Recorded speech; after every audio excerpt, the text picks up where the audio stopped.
प्रश्न चित्तोत्तर।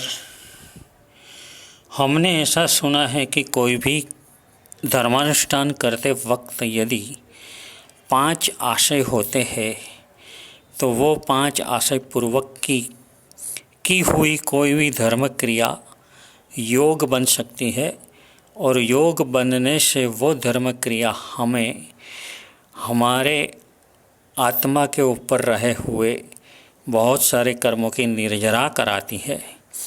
तो ये जो 5 आशय है वो 5 आशय कौन से है वो हमें जानने की इच्छा है। समाधान चित्तोत्तर।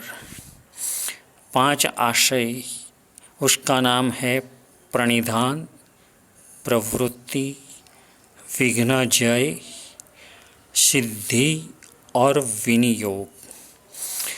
तो ये 5 आशय पूर्वक की कोई भी क्रिया, धार्मिक क्रिया, वो योग रूप बनती है और बाद में उनसे बहुत सारी कर्म निर्जरा हो सकती है। तो सबसे पहले प्रणिधान शब्द का अर्थ है कि कोई भी धर्म क्रिया करने का नक्की करना। प्रवृत्ति में हम वो नक्की की हुई धर्म क्रिया की प्रवृत्ति करते हैं। तीसरा नंबर है विघ्नजय। वो जिस धर्म क्रिया की प्रवृत्ति हमने शुरू की उसमें आए हुए विघ्न को हमने पार पाड़ दिया, यानी कि हम विघ्न को जीत करके वो धर्म क्रिया को बराबर मक्कमता से चिपक ही रहे। चौथा है सिद्धि, यानी कि इस तरह से विघ्नजय करने के बाद हमने हमारी जो धर्म क्रिया थी वो बहुत ही अच्छे से निर्विघ्न पूर्ण कर दी, और निर्विघ्न न हुई हो, विघ्न आए हो तो उनको दूर करके हम उस धर्म क्रिया को अच्छे से पूर्ण करते हैं। इसे सिद्धि कहते हैं। और विनियोग, इनका अर्थ ये है कि हमें दूसरे को ये बात समझानी है। सिद्धि जहाँ तक हमको नहीं होती है वहाँ तक हम दूसरे को ये धर्म क्रिया तुम्हें करनी चाहिए ऐसा हम नहीं कह सकते। अब ये 5 आशय को हम दृष्टांत से देखें तो समझो कि हम भगवान की आज्ञा के अनुसार जो त्रिकाल पूजा बताई है उसमें वह मध्याह्न पूजा करने के लिए निकले हैं। कोई भी पूजा की क्रिया के लिए, मगर मध्याह्न पूजा की क्रिया इसलिए मैंने यहाँ शब्द का प्रयोग किया है कि बहुत सारे लोग सुबह में ही अष्टप्रकारी पूजा कर लेते हैं, वो भगवान की आज्ञा मुजब की नहीं है। अच्छा, अब हमने नक्की किया कि हमें पूजा के लिए जाना है तो ये हमारा प्रणिधान हुआ। हम बराबर तैयार होकर के सर्व सामग्री लेकर के अब निकलते हैं, ऐसा हमने सोचा। तो ये प्रणिधान यहाँ तक था। प्रणिधान के बाद हम प्रवृत्ति करते हैं, यानी कि पूजा के लिए हम घर से निकलते हैं। ये प्रवृत्ति हुई।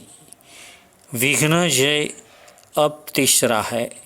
तो पूजा के लिए जब हम निकलते हैं उसी वक्त हम घर से बाहर निकल गए और उसी वक्त हमारे घर में फ़ोन की घंटी आती है, हमारा ही फ़ोन है।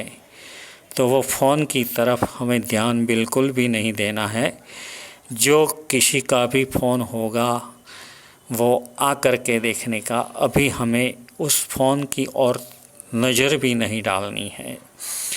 और दूसरा, ऐसा भी विघ्न आ जाए कि अगर छोटे बच्चे हैं उस वक्त वो हम पूजा के लिए जा रहे हैं उस वक्त वो रोने लगता है। तो अब हम पूजा के लिए जो जा रहे थे, प्रवृत्ति कर रहे थे, उसमें ये विघ्न आया। अब ये विघ्न का जय हमें किस तरह से करना है? तो ये विघ्न का जय हमें इस तरह से करना है कि हम जब बाहर फरने जाते हैं नाटक सिनेमा वगैरह देखने जाते हैं तो यही बच्चा रोता है तो उस वक्त हम घर की बाई को कहते हैं कि तुम इसको संभालो, हम आते हैं। तो वहाँ जिस तरह से हम उनके आंसुओं को नज़र के सामने नहीं रखते, नज़रअंदाज करके निकल जाते हैं, हमें भी पूजा के लिए इस तरह से हमारे मन को मक्कम करके निकलना है। अब पूजा के लिए निकले हैं, उस वक्त हमारे मन में बच्चे के लिए कोई भी अफेक्शन नहीं रहा है और हम पूजा के लिए निकल गए, ये विघ्न का जय भी कर लिया और अच्छे से भगवान की आज्ञा के अनुसार विधि मुजब जो भी क्रिया करनी थी पूजा के लिए, वो सब भी पूजा की क्रिया करके बहुत ही शांति से हम ये पूजा करके वापस लौट रहे हैं।